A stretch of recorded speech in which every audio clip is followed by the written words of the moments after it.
दर्शकों नमस्कार, महेश सिंह का अभिवादन स्वीकार करिए। दर्शकों, उत्तर प्रदेश की हर राजनीति से जुड़ी खबर से लेकर के सामायिक घटनाओं की हर खबरें हम आप तक पहुंचाते हैं। पेश है आज की फिर एक प्रमुख रिपोर्ट। यूपी के बलिया से बड़ी राजनीतिक खबर। निषाद पार्टी के अध्यक्ष और यूपी सरकार के मंत्री संजय निषाद ने कांग्रेस नेता राहुल गांधी पर तीखा हमला बोला है। उन्होंने दावा किया कि राहुल गांधी के नाना भी आरएसएस की शाखा में जाते थे। इसके अलावा साथ ही उन्होंने 2027 चुनाव विपक्ष और कई राज्यों की राजनीति पर भी खुलकर बयान दिया। बलिया पहुंचे मंत्री संजय निषाद ने 2027 के चुनाव को लेकर बड़ा बयान दिया। उन्होंने कहा कि उनकी पार्टी शोषित, वंचित और मजलूम वर्ग को संविधान में उनका हक दिलाने के मुद्दे पर चुनाव लड़ेगी। निषाद ने कहा कि उनकी सरकार इन वर्गों को हिस्सेदारी देने का काम कर रही है और जनता के बीच इसे लेकर जाएंगे।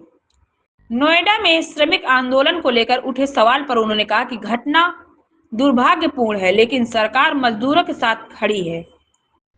सपा प्रमुख अखिलेश यादव के इस्तीफे की मांग पर निशाना साधते हुए उन्होंने कहा कि विपक्ष के पास अब सिर्फ बयानबाजी ही बची है।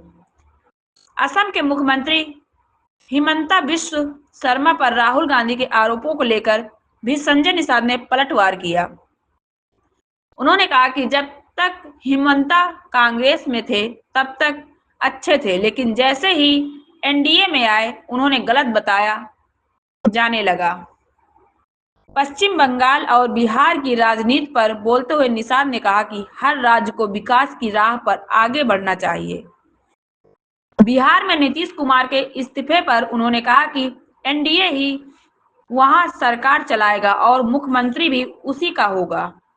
अंबेडकर जयंती को लेकर विपक्ष पर हमला बोलते हुए उन्होंने कहा कि ये लोग सिर्फ दिखावा करते हैं, जबकि असल में बाबा साहेब के विचारों का सम्मान नहीं करते।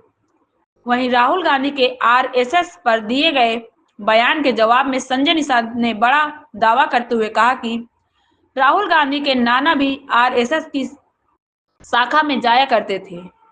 उनके नाना भी आरएसएस में हाफ पैंट पहनकर शाखा में जाते थे। आज सत्ता से दूर हैं तो कुछ भी बयानबाजी कर रहे हैं। सपथ समाचार ब्यूरो के साथ है, सभी नौजवानों के साथ है। बयान कैसे देखते हैं आप? अब बयान पीछे विपक्ष में है तो लड्डू तो खिलाएंगे नहीं, बयानबाजी के अलावा पोस्टरबाजी, बयानबाजी के अलावा कोई बचा नहीं। हमेशा इन लोगों के समय मजदूरों की क्या हाल थी, रोजगार क्या थे, देश में अब इंडस्ट्री नहीं थी।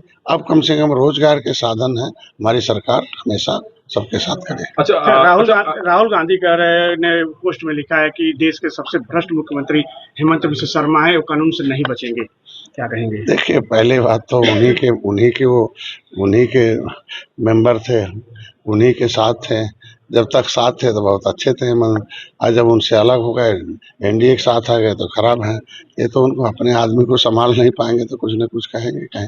अच्छा, जिस तरीके से बात करें अगर चुनाव को लेकर पश्चिम बंगाल के, किस तरीके से आप देखते हैं बंगाल के चुनाव को और उसके परिणाम को किस तरीके से देखते हैं आप जो आएगा? देखिए, हर प्रदेश की अपनी अपनी एक भाषा है, उसको विकास करना चाहिए। केंद्र और राज्य में जब सरकार एक होती है तो वो विकसित प्रदेश कहा जाता है और सब सशक्त प्रदेश कहा जाता है, आत्मनिर्भर प्रदेश कहा जाता है। इसी तरह उत्तर प्रदेश जब केंद्र और राज्य में सरकार आई तो विकसित प्रदेश और देखो सशक्त हो गया। तो मैं चाहता हूं कि उत्तर प्रदेश जैसे हर प्रदेश रेवेन्यू सरप्लस हो जाए, लॉ एंड ऑर्डर में आ जाए, हर प्रदेश विकास के क्रम में आगे बढ़े, सर्वोत्तम प्रदेश बने। उसी क्रम में जो भी चुनाव हो रहे हैं वहाँ भी जनता वोट देगी और निश्चित रूप से अपने प्रदेश में एनडीए को लाएगी। तो ममता बनर्जी की पॉलिटिक्स को कैसे देखते हैं आप?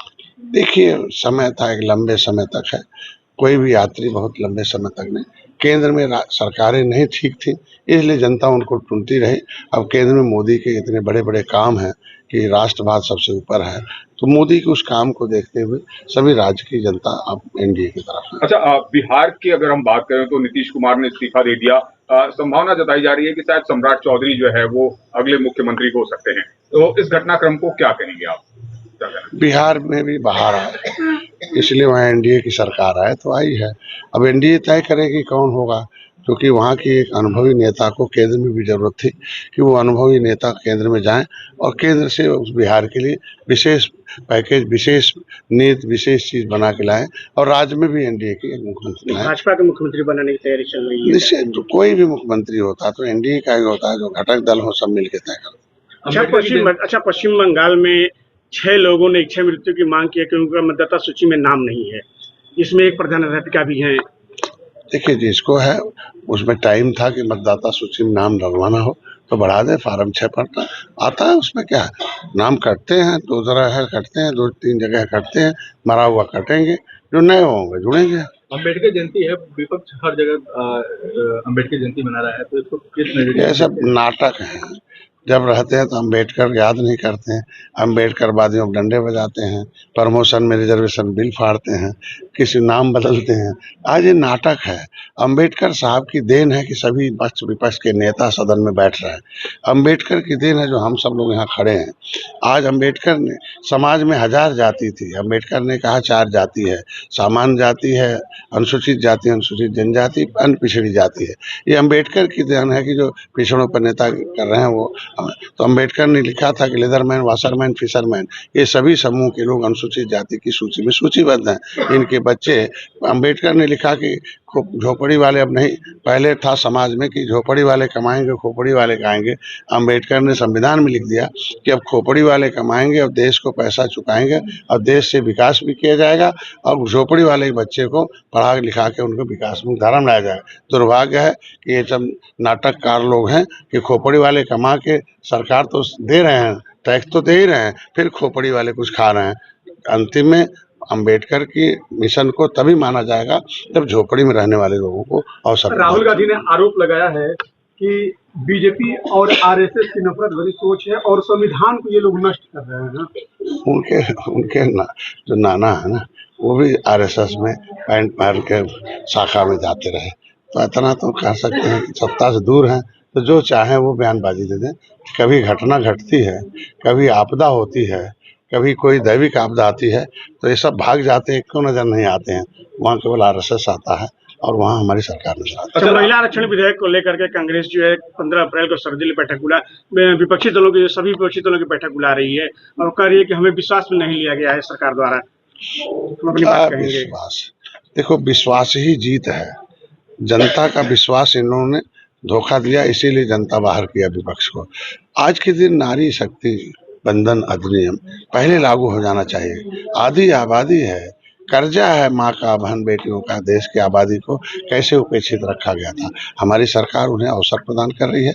जिस तरीके से निचली जो हमारे ग्राम पंचायत है, उसी तरीके से वह उच्च पंचायत में भी जाएं, विधानसभा लोकसभा में जाएं और जल्दी लागू हो जाना चाहिए इसमें।